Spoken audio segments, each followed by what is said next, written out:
checking if it's working. And for the first time, you hear me speaking in English, because it's the first time we have an international guest in our colloquium, and it's a great pleasure for me to tell you something about our guest. It's a great honor for me to present today's guest in our colloquium, Professor James Morley. Professor Morley's scientific career began in the 1980s in New Jersey and at the Duquesne University in Pittsburgh, which was the epicenter of phenomenological psychology at the time. After collecting teaching experiences in India and England, he returned to New Jersey, where he has held the position of Professor of Clinical Psychology at the Rampur College ever since. The methodological foundation of Professor Morley's work can be described as existential phenomenological psychology with great expertise in several domains, such as psychology of yoga or abnormal psychology, but especially in the field of methodology and history of sciences, which is of greatest interest in today's context. As the editor-in-chief of the Journal of Phenomenological Psychology, Professor Morley has given orientation to the phenomenological movement's influence on psychological research in the last decades, and as the founding director of the Crame Institute of Contemplative Studies and Mindful Living, he demonstrates that phenomenological investigations can foster psychological research. Hence, Professor Morley is an outstanding example for the intersection between philosophy and psychology, which is the main interest of our research group. I would like to highlight a few of the countless publications by our guest, such as his investigations into the philosophical and psychological legacy of Maurice Merleau-Ponty, and his recent methodological controversy with Dan Zahavi about the meaning and process of the epoche in phenomenological psychology. As you can easily see, it is a great opportunity for us to have such a distinguished international scientist in our midst. Therefore, it is a pleasure for me to welcome you, Jim, and to give you the stage. Thanks, Alexander, and thanks everyone for your interest. I was chatting with Alexander a little bit before this, and I talked about how important it is to be speaking to people in the German cultural context. Phenomenology's home, its origins, its genesis was in German culture, and I have to be honest with you, in phenomenological psychological circles, we kind of hold Germany and its language with a kind of fetishism. We greatly admire all things German. And I know you Germans don't do that yourselves. You're very modest about your culture, but we don't feel that way. But it's really important to me to be making contact with you because of the possible resurgence of interest in your own phenomenological tradition. And that's important to me. And it's been my task throughout my career to promote phenomenology as much as possible within the context of psychology. So I'm really glad to be here. Some things. What I'll do today is I'll sort of give a quick definition of phenomenological psychology. And then what I'm going to do is I'm going to just go bit by bit into sort of the pieces that, as I understand it, what phenomenology is all about, and sort of talk about basics. And I apologize to many of you who already know this stuff, but hopefully by the end of the presentation, we'll just have a common place for talking about this. And again, I apologize. I don't want to be too beginner friendly. I don't know my audience here, so forgive me if I'm too much in basics, but it's important. Now, before I even go into that, I'll just say that, methodology, there won't be time for me to give you a demonstration of the method. I can't show it to you. And that's a problem. I'd be happy to come back another time if it interests people to do that. But methodology is not interesting to most people. It's not the juicy stuff. The really interesting, meaningful stuff is the application of phenomenology to life world phenomena, like imagination and psychopathology and the many, many things that we apply phenomenology to. Methodology, it's often boring. It's not fun. It's a bit dry. And can be very sterile and can be kind of just, the arguments can be anal and just ridiculously absurd. But we have to talk about methodology. It is important because if we don't do this, we get into problems in terms of our commonality as a science and a field, that rigor goes astray, and then even the boundaries of our field goes astray if we don't remember what we are as a methodology. And it's particularly important in phenomenology because, it is definitively a methodology. And some people say that it's about content area, and I'd say, of course, it's about content, like time and space and embodiment. But you can't talk about that context without the context of the methodology. So we always keep coming back to the methodology. And I think it's important to do that, So I really got into the methodology stuff when I became the editor of the Journal of Phenomenological Psychology, and I saw that it's like a very important issue in the field. The field loses definition if there's no clarity about the commonality of method. It also becomes stagnant and dead if there's a very narrow understanding of method as well. So, getting it right is a very tricky thing. It's very tough. And that's, I think, what the life of a field is about, is getting it right between sterile simplicity and a loose, unended openness. So getting it right is tricky. And that's why we have community. And community, I think, is essential for keeping that going. All right. So I'll jump into it now, and I'll talk for a little bit, and then hopefully we'll get questions later on. So let's talk about a definition for phenomenological psychology. Husserl started the idea, really, and but his primary interest was philosophical methodology, and his idea of I'm not going to use any German terms because of my pronunciation in front of Germans. All right, I'm just intimidated.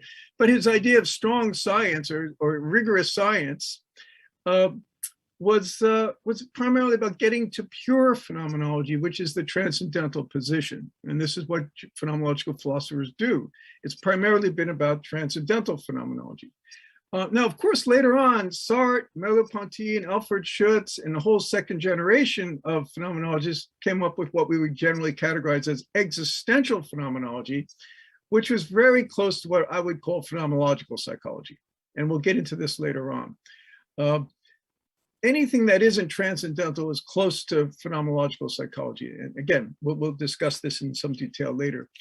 But that's primarily been what phenomenological Husserl style philosophers do, is they go to transcendental. Now, Husserl talked about the place of phenomenological psychology, and he certainly opened the door, but it's not really clear to me that he fully entered into it. Okay, he opened the door. It kind of left it for us to finish the job of making a phenomenological psychology possible. Now, historically, many psychologists were very interested in phenomenology, especially before the Second World War. And then after the Second World War, they had that same problem. They had the ideas of phenomenology, but they still used an empirical methodology. And of course, you all know that experimental science is founded upon empiricism and positivistic epistemology. So they're using one epistemology, which is phenomenological, and then they're using a method designed for a completely different epistemology. So we have a paradigm clash there. And my teacher, Amedeo Giorgi, traveled all over Germany in the early 60s and Europe, rather. And he found that people were using this kind of push me, pull you, this kind of difficult, it just wasn't working. So he said that, someone has to come up with a strictly phenomenological, psychological methodology. And that's kind of what he did. And later on, it began to be called qualitative research, and then it was splintered off into 1,000 different, million different, like peacock feathers. It just exploded. But really, the idea was a strictly phenomenological. And sometimes I think that we should not call what we do qualitative research. We should just call it phenomenological psychology or phenomenological psychological research to keep things clear. But it is a qualitative method. You could call it that. It's just not the same as all the other ones. All the other ones are more or less based on phenomenology. At the end, they have an implicit phenomenological epistemology, but it's never spelled out in what they do. And they fall into the same problems of the scientists in the 20s and 30s, where they mixed up empiricism with phenomenology. Okay, so Georgie came along and called this method, and that's what the Duquesne School was all about. For a period of almost 30 years, we used a strictly phenomenological method to do our doctoral dissertations and master's research. The problem was that many people did really good doctoral dissertations using the method. A lot of them were done on alcoholism. A lot of them were done on various psychopathologies. A lot of fascinating stuff, but they never got published because the students went on to become clinical psychologists, and they didn't have academic interests. They just got involved with their careers as clinicians. So hundreds of dissertations never got published. Now, there were publications in what's called the Duquesne Studies in Phenomenological Psychology, and that's available. I don't know if they're all in print. They're available. And there are a couple of publications that Georgie did with his students that can give you a sense of how it works. But that's the tragedy, is that it didn't get out there more. Nobody worked hard on press relations, public relations, and getting it on, what is it called, impact factors and all that.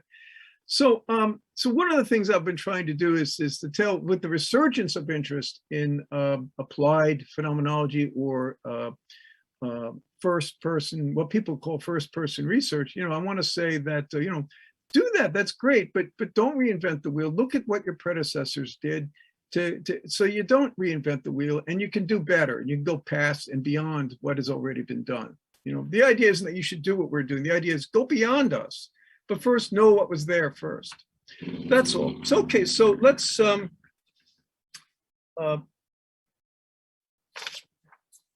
talk about a definition. So first person research, we all know what that is, okay? Third person research, we all know what that is. That's naturalism. And naturalism is the predominant scientific paradigm of the developed world and the whole world really now that everyone's developing. It's taken over our worldview in a profound way. And nothing wrong with naturalism. The problem is when it takes over our view and goes into places it doesn't belong. When it becomes utilitarianism, where everything's measured. Things that aren't appropriate for measurement are treated for measurement. That's the only problem we have with naturalism, and that was Husserl's problem, and Heidegger's and most phenomenological thinkers. The third person method is based on empiricism and positivism, and analytic philosophy tends to be very compatible with this approach to things. But the basic position of the philosophy that comes out of experimental science is that the natural world is all there is. That's it. And that's the place where phenomenologists would say, yes, the natural world is there, but all there is, that would be contested. Okay. Now phenomenological philosophers contested that, and they developed what I will call a first person science. And that is what I would understand phenomenological philosophy to be all about. I sit there and I perform through the phenomenological method, I enter into an attitude that allows me to describe the world without being in the natural attitude of physical science. So without being in the naturalistic attitude of physical science, but also the natural attitude of everyday life, which is the common sense belief that the world exists out there as objects without any consciousness. Okay, so the first person perspective launched by Husserl and his successors was about a point of view that where we see consciousness purely for what it is, as consciousness. We see how consciousness is engaged in the world, and we try to understand it that way. And it's a first-person perspective. And because it's one person doing it and writing it down, describing it, and then comparing it to others. So you could say it's not just first person because phenomenological philosophers talk to each other, okay? But it begins, and the focus is on the first person perspective. So I'll just leave it there for now with all those ambiguities. Now the second person perspective is what I'm calling the phenomenological psychological perspective. And that's about definitively an empathic understanding of the experiences of other people. Okay, empathic understanding of other people. It's a participatory mode of research, not very different from what cultural anthropologists do and what qualitative sociologists do. And that's what we do as phenomenological psychologists. We're interested in other people's descriptions of their experience of the world.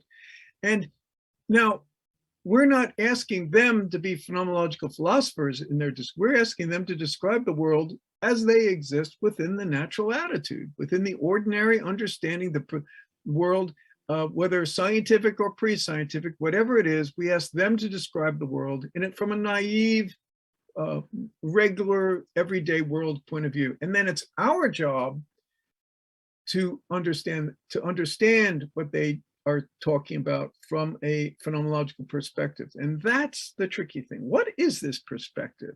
Okay, how is it different from the philosophical one? And here it is. The philosophical perspective is looking at doing eidetic analyses of my experience. The psychological perspective is trying to use the epoche or the phenomenological method, okay, to understand the natural attitude or the everyday understanding of another person. We study other people. So what's this perspective that we have, okay? And it's very tricky, and I'll talk about this later on. We perform a suspension of the natural attitude the same way philosophers do. But what's different from philosophers is that we study the natural attitude itself. We study the natural attitude itself. And to do that, you have to both empathize with the natural attitude and enter into it, the natural attitude, but you have to also step out. So you're stepping in to the natural attitude and you're stepping back to understand it. Stepping in and stepping back, kind of a weaving process. And I think Merleau-Ponty is great. He's my favorite phenomenological philosopher. He just appeals to me personally because he understands things exactly this way. And this is how he describes the epoche. He describes it as a weaving, okay, as a thread that you loosen to understand the natural, then you tighten it to step back from it, like fishing. And that is the unique quality of the phenomenological psychological attitude.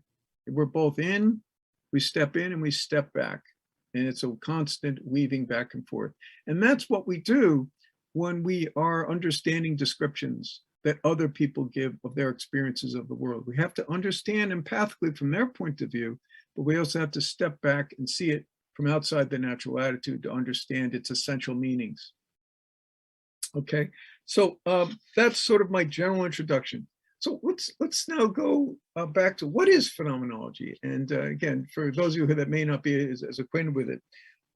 So, I mean, I like to describe it as a faith in the truth of the world to reveal itself on its own terms. That's one of my favorite sort of definitions. It's general enough, but it's a faith because, you know, it's all sciences are based on some faith somewhere. But it's in that the world will reveal its own truth in its own terms, that you have to adapt to its truth. There's a lot there, okay? I'm not going to be able to go on about it. But let's now also talk about what phenomenology means. In everyday life, there's a loose meaning of phenomenology, and the word phenomenology gets bantered about in all kinds of literature, but the loose, non-technical lay understanding of phenomenology is that anything to do with experience. Anything to do with experience. And that's true, but it's not sufficient if you're going to understand phenomenology in the technical sense. In the technical sense, philosophically based phenomenology is where we're exploring experience from within a rigorous academic, scientific context. We're trying to understand experience rigorously and methodically. That's the more proper understanding of phenomenology. And then, my thing is that we have to modify that understanding according to the science that you're working in. But that's really the difference between the two. Now, going back even further, the key idea of phenomenology that people forget, and it gets lost in all these polemics and debates that people have with one another in the academic world, the key idea is what Husserl calls his theory of intuition. And in his Ideas 1, one of his his breakout book where he's kind of introducing phenomenology, the thing he was most excited about. In his breakout book, he defines this as the principle of all principles. Now, when a philosopher says that, you got to pay attention to what he's talking about. That's quite a statement. The principle of all principles. So let's examine this a little closely. And again, I'm not going to read the German because it would sound, you won't understand it. But I'll read the English translation if you don't mind. And he defines it this way in Ideas: immediate seeing, not merely sensuous experiential seeing, but seeing in the universal sense of an originally presentive consciousness of any kind whatever, is the ultimate legitimizing source of all rational assertions. Now, this is what Merleau-Ponty calls the primacy of perception. But Merleau-Ponty used the word perception, which was a mistake he acknowledged later in his career. It doesn't mean perception in the Lockean sense of sense perception. What Merleau-Ponty meant was experience, all experience, not just sensory experience.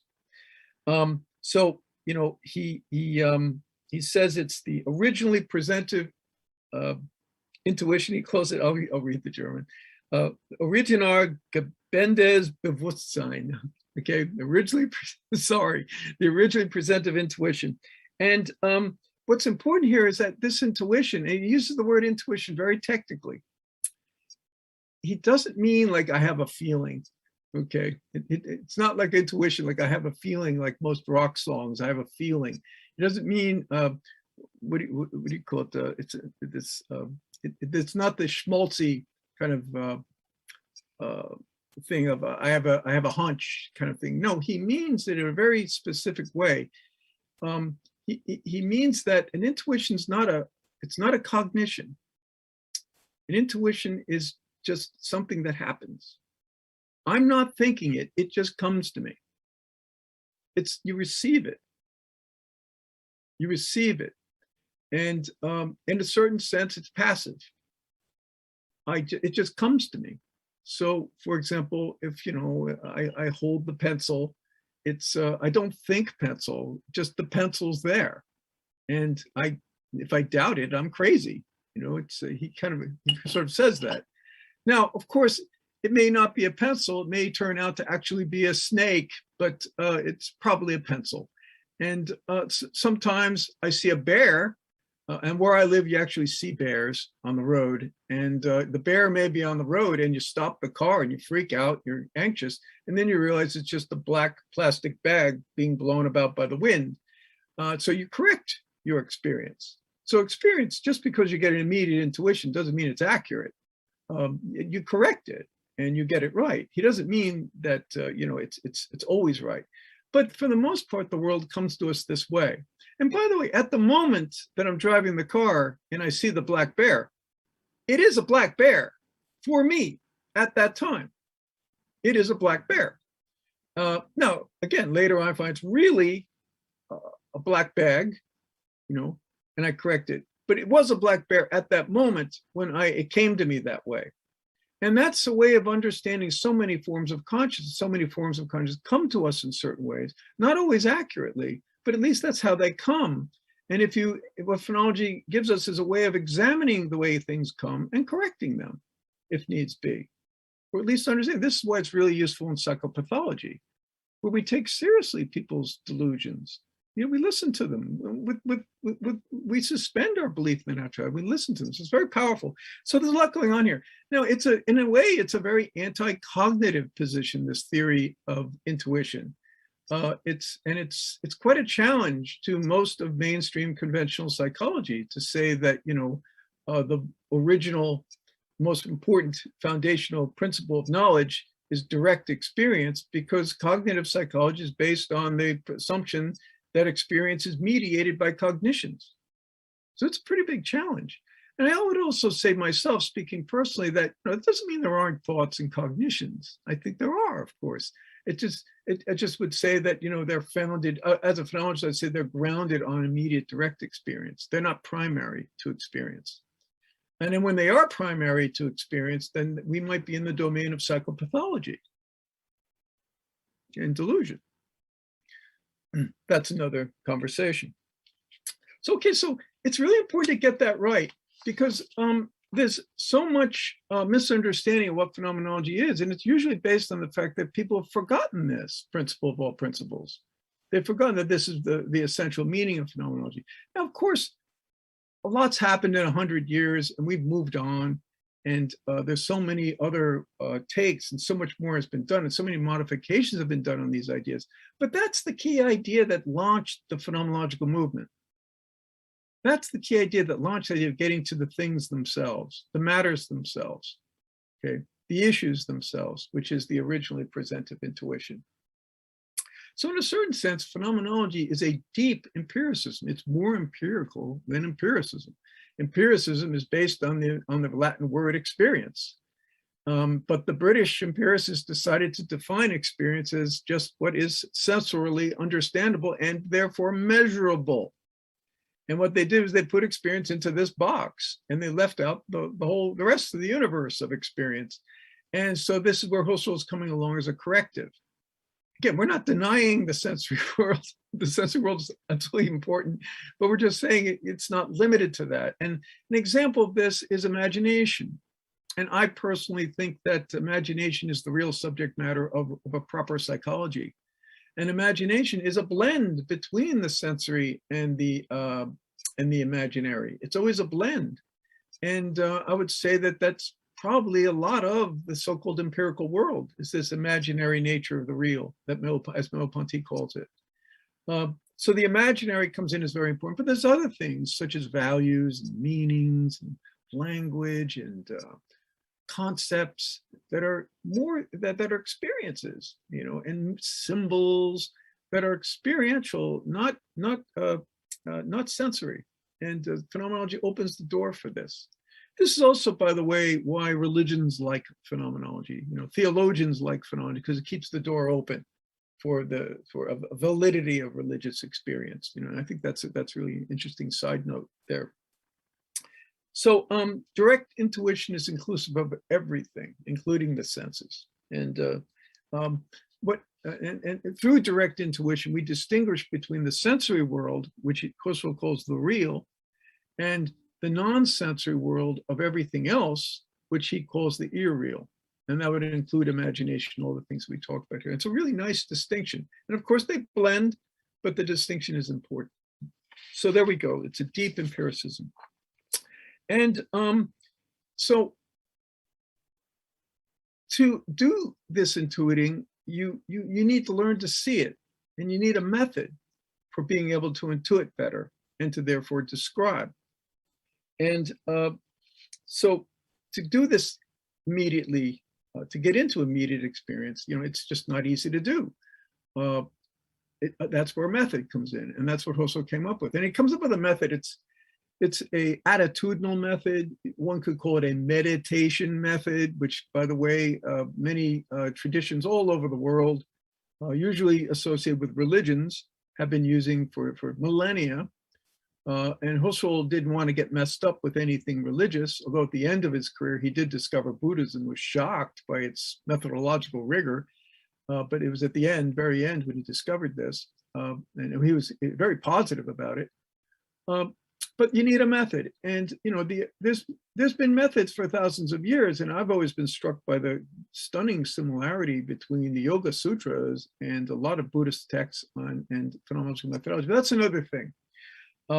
Husserl saw this as a scientific venture, and he wanted to divorce it from any theology, which, by the way, yoga tried to do as well. And there's many Indian systems that also tried to separate from theology, and they need credit for that, okay? They really do. They were not religious systems, they were scientific systems, like Samkhya Yoga.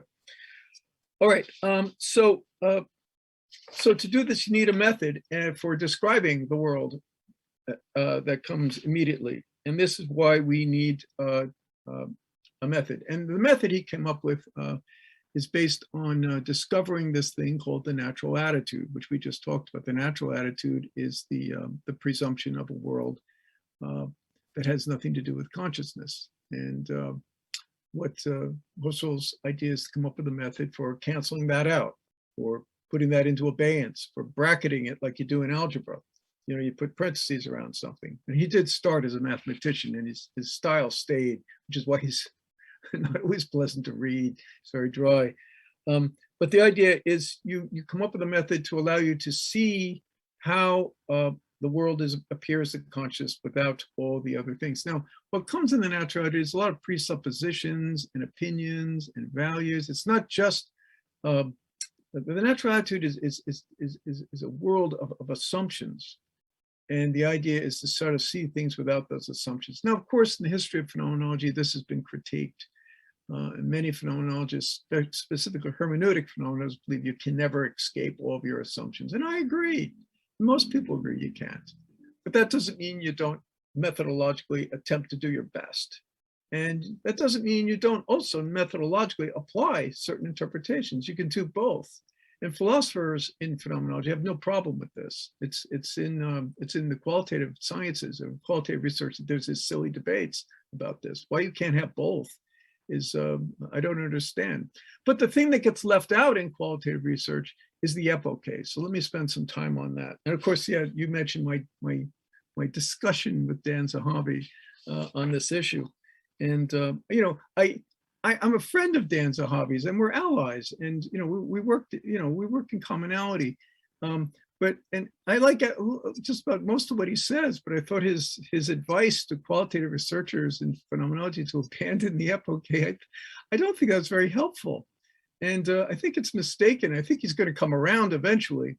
I've done my best to persuade him to let that go, because the whole problem with people doing what they call phenomenological research is people who understand the epoche do better work. They just do a better job. So the results of their analysis of descriptions is better when they understand the epoche. It's just simply a matter of quality and rigor. It's just not helpful to tell people to not worry about the epoche. Now again, I think people misunderstand the epoche and will worry about it, but I don't think it's taught very well in most places, and there is no place to learn phenomenological qualitative research. It's very hard to find it. So yeah, the research out there is very problematic. But to advise people to abandon the epoche, I don't know. And of course, Dan says to just use hermeneutically apply the concepts that were derived by philosophers, the same way you do with cognitive science. And the difference is that the philosophers got those concepts through the epoche. So it's like asking someone to understand how a car works when they only have dashboard knowledge. They only understand how the dashboard works, only have the directions. And I think if you're going to really do good phenomenological psychology, you should understand how the philosophers got their concepts. And that way you'll fully understand the concepts when you apply them. So I completely agree, you have to apply phenomenological concepts, but you need to know how they got there. And that, otherwise you're just a lab technician, doing science without understanding it, just following orders. And I think that's not the best way to do it. I think you should know it. And it's hard to learn this method. And I can teach you about the technique of doing qualitative phenomenological psychological research, but it won't teach you anything. That's easy to learn. That won't teach you anything if you don't understand the attitude that you need to enter into. That's the hard part. And that's why it's so important to do this kind of discursive introduction. Okay, so the epoche, what is it? Okay, the number one definition of the epoche is the recognition of the natural attitude. That's the simplest way of putting it. Now, it's as simple and complicated as that. The recognition of the natural attitude. Now, notice I said recognition. I didn't say you can get out of it. Okay, it's a very tricky thing. The natural attitude is so permeating. It's so much a part of our life, and it's really wrong to think you can ever purely get to. And I don't know that you can achieve a purely transcendental. Maybe you can. I think sometimes I do, and I think it's probably possible to be able to get out of the natural attitude fully. It's maybe hard, but for the most part, especially when doing psychology, it's not helpful. You can't do both at the same time. You can't be doing phenomenological psychology and transcendental plus at the same time. So anyway, the epoche, Husserl invented the epoche to get to the transcendental. That was the purpose of the epoche. But later on, he found that you can put aside the natural attitude, and then you can have halfway points along the way. And that's where psychology comes in. But let's get back to what is the epoche and the natural attitude. So the natural attitude is the unconscious, taken for granted belief, and emphasis on the word belief. Natural attitude is a belief. Belief that things exist apart from consciousness, that it's just stuff. Res extensia, as Descartes puts it. It's the assumption of the world as a physical object, and that's all there is. And that's how we live. We live this way without thinking. Now, did Native Americans and did indigenous people think this way? No, they had a different natural attitude. Okay, they had a different taken for granted sense of things. And the natural attitude isn't always a Western natural attitude. There's attitudes that are natural to other cultures, I think we could say. But for the most part, let's keep it simple and stick to our own culture. Now, naturalism is the philosophy that's based off of this belief in the world as an object. And that philosophy, of course, is positivism, empiricism, utilitarianism, and all those things that came out of the English language, culture, okay? And scientism, I would define as the extreme version of this as an ideology. Scientism is where we take the natural attitude and the naturalism or the scientific attitude, but we go too far with it, and we use it as an ideology for values, and we try to base our value positions on this, and that gets problematic. Utilitarianism, I think, is a classic. Jeremy Bentham, you have to read Jeremy Bentham to see it. It's hilarious how he tried to measure all values in terms of pain versus pleasure. It's just quite stunning, and there's a lot of that still going on, this utilitarian attitude that we call scientism.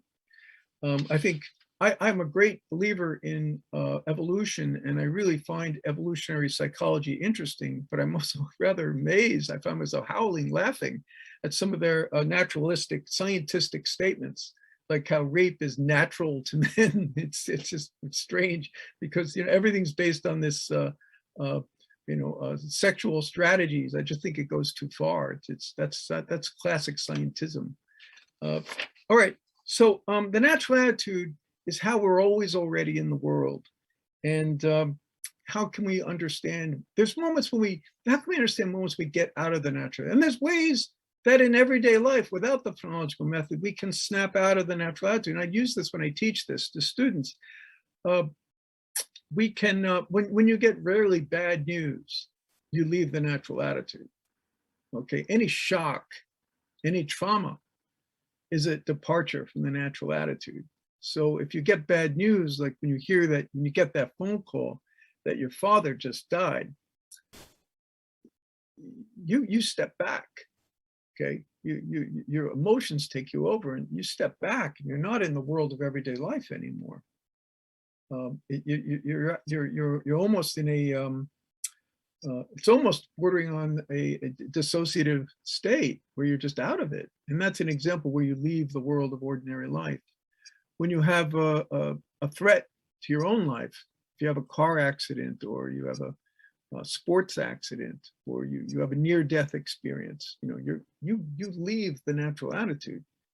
If you in some way have a religious or spiritual experience, I don't know what word we could use for it. Sometimes people have these amazing transcendent experiences. It can happen through art, music, and literature and poetry, where we leave the natural attitude. We see the world in another way, an aesthetic experience. It's called falling in love. Okay, extreme sexual desire and fulfillment can take you out of the natural attitude. Psychedelic experience, and this is an important thing that should be talked about someday. Research needs to be done. Psychedelic experience, if anyone's taken psilocybin or LSD, it takes you out of the natural attitude. It helps you see the world from another perspective if you're doing it correctly, if you're not just using it as a party drug or something like, or entertainment. Meditation takes you out of the natural. Dreaming, when you wake up from a dream, and by the way, every single morning, at that little moment when you wake up, sometimes we're all aware of that. There's that moment when you wake up and you forget who you are and what world this is and what life you're in. And then you have to sort of make a cognitive effort to re-enter your life.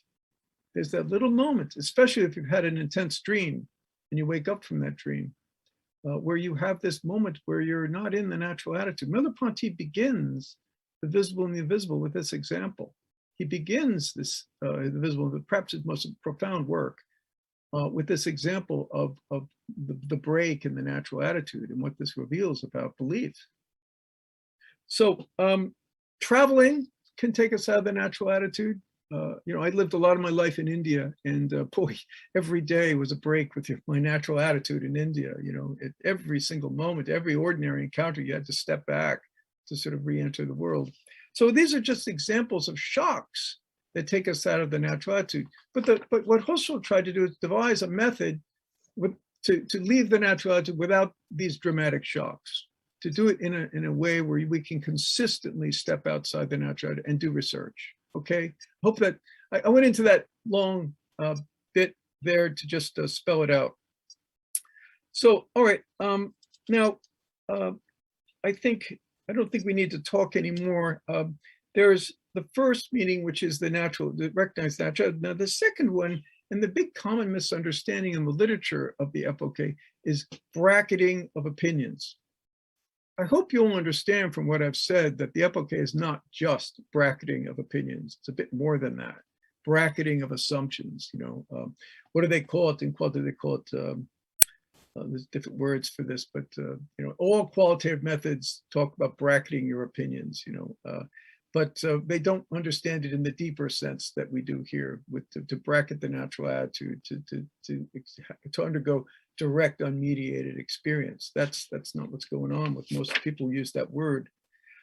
All right, so now let's get to the reductions, and this takes us to the meaning of phenomenological psychology, and hopefully I can be quiet and we can talk. So the reductions are what we do after we understand the position of the epoche. So once you take the epoche and you get to understand experience as a streaming of consciousness, the problem is that, now, of course, for Husserl, the idea is to keep going, to bracket your own self, to bracket your own personal psychological identity, and to go further into the transcendental. So you bracket your belief in the world, then you bracket your own existence as an individual psychological subject, and then boom, you're into the pure phenomenology. And that's a cool method, but it's hard. And so to help people pedagogically, he talked about a second position between the two, between the natural attitude and the transcendental attitude, called the phenomenological reduction. And he distinguished the phenomenological reduction from the philosophical transcendental reduction. So he did this, but he had two meanings. And Some philosophers would say he only had one meaning. And I'm sorry, the textual evidence is clear that he had two meanings. There's just no doubt about it. In the Encyclopedia Britannica article, he talks about the psychological reduction. In the Amsterdam lectures, he talks about the psychological reduction. In the Crisis, he talks about the psychological reduction. Actually, the Crisis is probably one of his clearest experiences. But in Ideas 2, he talks about the psychological reduction as the gateway to a new kind of science. He says it as a gateway to a new kind of science. So he means it as first, he meant it as a way station or halfway point to get to the transcendental. But he also said that it could be the foundation to a unique new way of doing what we call social science. Okay. It's just the textual exegesis is clear. He meant it two ways. And of course, we as psychologists are going for the second one, but they don't cancel each other out. They're both perfectly compatible.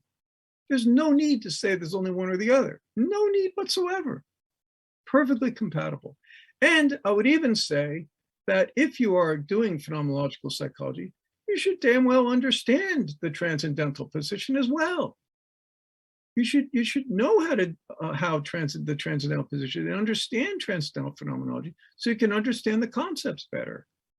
Okay, but the main purpose is to work within the psychological reduction. Now, we've used the transcendental knowledge and transcendental phenomenology when doing psychology to interpret our results or to maybe even prepare our studies. So it's important to know the transcendental nature of time consciousness to interpret what people say about their imaginary or temporal experiences, okay? But we also have to understand their temporal experiences within the natural attitude. So we're working with both in a way. But the primary emphasis is on how do other people experience time in their ordinary lives. The fascinating thing we find sometimes is that when you study people within the psychological attitude, you often see the transcendental layered in there in everyday people's experiences. They're not aware of the transcendental nature of their experience, but you can begin to see it sometimes latently within their first-person experiences. But we don't start with the transcendental. We find the transcendental, if it's there, in what they're talking about, in their descriptions. Not always, not always. And the idea isn't to look for the transcendental, but if it's there, it's there. So I find when I study daydreams, I find some things that corroborate certain transcendental aspects of phenomenology, such as dual intentionality. When you have a daydream, you got two intentions going on, and that's not in what they say. You have to call that out of what they say, but it's there in what they say implicitly. And of course, did I get that idea from just studying the givens as it came to me intuitively? Yes. Did I get the idea because I knew it because I read transcendental phenomenology? Probably there too. I don't know. But they're both at play when I'm elucidating the meaning of a description. So the initial epoche, in Husserl's sense, is to get to the transcendental, but the phenomenological psychological reduction transforms the nature of the epoche. So when you're studying the natural attitude, you're doing an epoche on the natural attitude, but you have to enter into it to understand it. That's what empathy is all about. So I'm imagining the person's, I'm co-imagining the person's experience empathically and entering into both my natural attitude and their natural attitude. But I'm also stepping back, okay, to see the natural attitude for what it is. So I'm doing both, and that's the unique nature of the phenomenological psychological reduction. And Georgi came along and called it the scientific attitude. Now, I don't know, because I think you could call transcendental reduction scientific too, but he wants to emphasize the scientific attitude in terms of the social scientific attitude. Okay, it's a social scientific attitude. I'm trying to understand concrete people in the concrete world, in their existential situatedness. That's the big difference with phenomenological philosophy. So it's another thing about reductions is that it's circumscribed. When you go into the epoche and you're into just the streaming of consciousness, you need a boundary. You need to limit the scope of what you're studying, like any project. You can't study the history of the universe. You need to scope it down. You can't get too reductionistic, okay, or atomistic, but you need to find a boundary line of where your scope is, like with the telescope. You need to zoom in right on it. And that's the meaning of the psychological reduction. And Georgi defines it as a disciplinary reduction. The psychological is one thing, the sociological is a little bit wider, the anthropological might be even wider.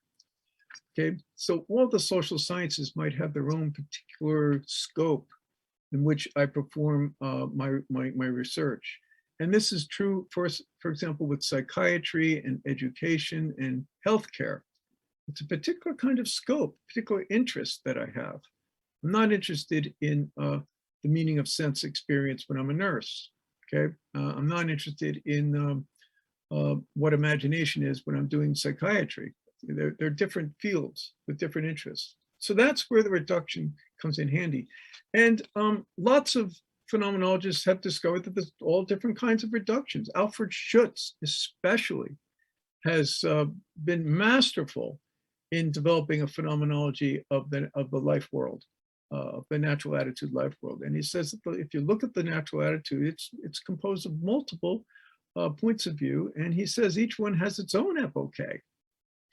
So for example, when I'm doing natural science, I perform an epoche on all that is meaningful and transcendental. I can't think of that. I have to put that out of mind when I'm doing natural science.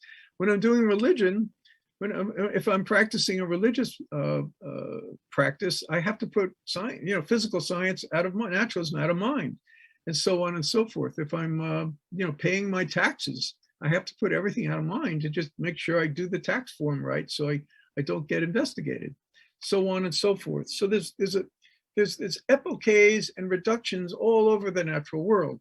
And of course, a purely orthodox Husserlian phenomenological philosopher might not like this because it's invading his turf, but so be it. If it's helpful to do social science research, sorry if we upset you, but we have to do modifications if we're going to make it work within our discipline. So that's really the issue there. Now, boundaries in phenomenology, there's boundaries between philosophy and psychology, and boundaries between social science and professional studies, and boundaries between all of that we do and naturalism. And these boundaries have gotten mixed up in the world. Many people are doing natural science and saying that they're doing phenomenology, and we appreciate their interest in phenomenology, but we'd rather they actually do phenomenology. Okay, and so when you've got these mixed methods going on, it's good to do, and I believe in what goes on. Like for example, with Sean Gallagher's work on front loading, I think that's great. Okay, but we have to recognize what's good about it and also its limits. Okay, if you're front loading phenomenological concepts into experimental methods, the experimenters aren't necessarily going to understand the phenomenological concepts. They're going to get better, more interesting naturalistic results based on their front loading of phenomenological concepts, but it's not necessarily advancing phenomenology. Sometimes it does. Sometimes it does. And that's where we get the mutuality of understanding that Varela wanted. And that's good things. But Varela, I think if he saw what's going on now, would be very upset with the mixing of boundaries and the dilution of phenomenology in its dialogue with naturalism. The importance is to keep the boundaries clear so that the neighborly friendliness can be better. If you break the fence down, then the neighbors can have squabbles and it gets unclear. The fences make good neighbors, as they say. I don't like the word fence because of the Mexican border issue. It's not the best metaphor at the moment, but I think you grasp my understanding here, the idea here. All right, so we don't want rigid boundaries between naturalism and phenomenology, and we don't want rigid boundaries between phenomenological philosophy and psychology. But boundaries are important. It makes dialogue possible. All language is based on distinction, and they need to be remembered sometimes. Okay, so I think I've said enough about the phenomenological psychological reduction. I think Georgi exploited this and developed this further, and I think the variations in the reduction go further. The last thing to mention is that, there's three key methodological concepts. There's the epoche, the reductions, and then there's what's called eidetic analysis. Eidetic analysis says that I take the givens, the intuitive givens, and I explore them with the use of imagination, with intuitive imagination. Now, this is just anathema to an empiricistic worldview. this is just weird. Because the whole, if you think of the purpose of a experimental project, it's to eliminate all imagination as a confounding variable, right? I mean, imagination is just in the way. And so to raise imagination to a methodological status is just anathema to anyone trained in the empirical tradition. It's just incredible, but that's what it is. So what Husserl did is he didn't just open up imagination as a topic for research, he also elevated it to the level of method.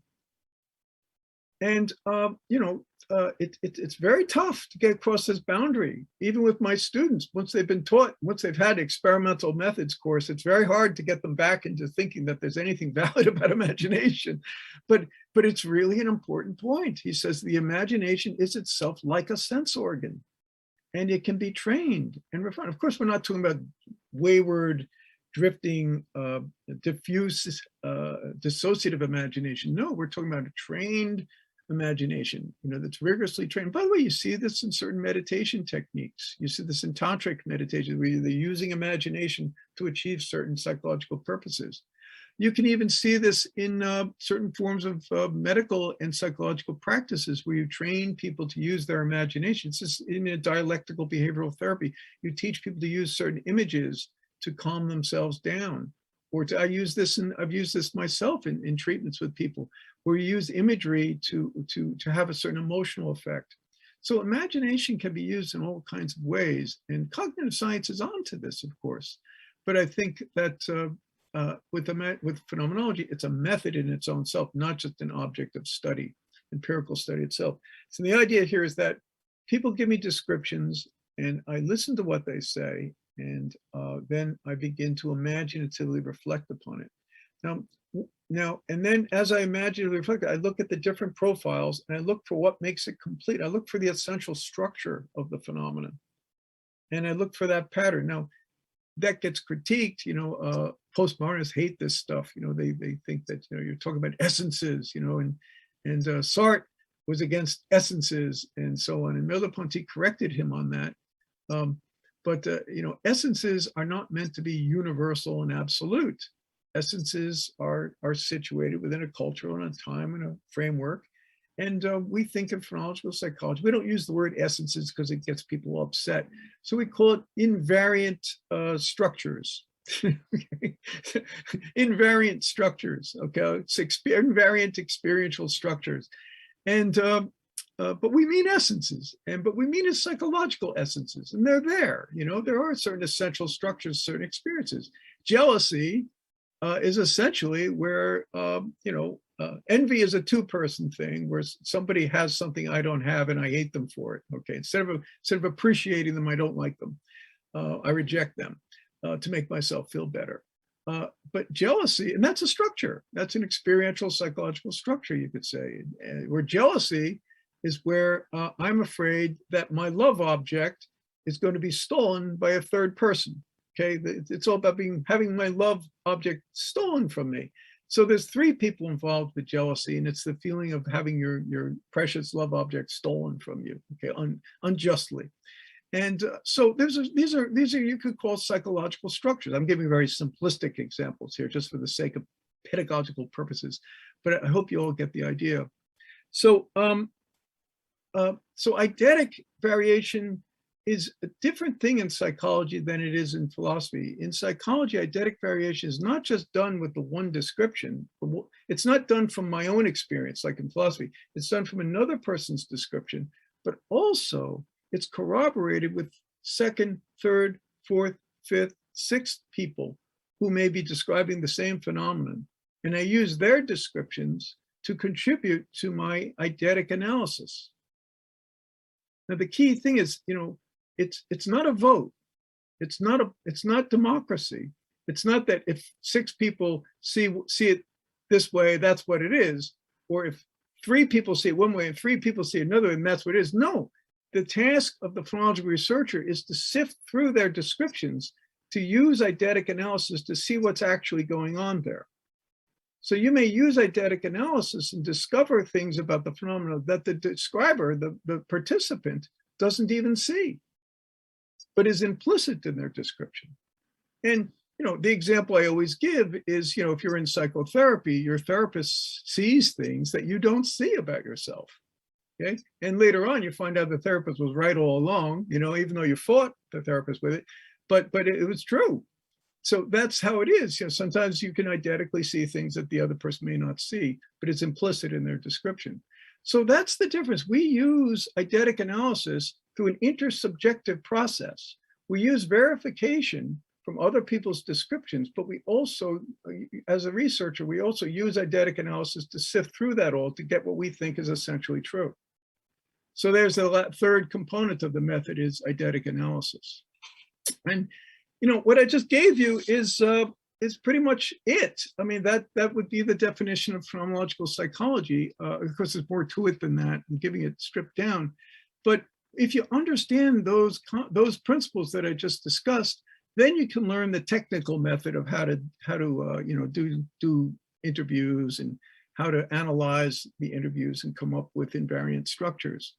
But that's the thing you got to understand first is, to understand what, how the engine works, so to speak, so then you could drive the car more skillfully. I mean, good stock car drive. I'm not into car racing, but good stock car racers are also usually pretty good mechanics. They understand how the engines work, which makes them better drivers. That's just an example that came to my head right now, but I think it applies.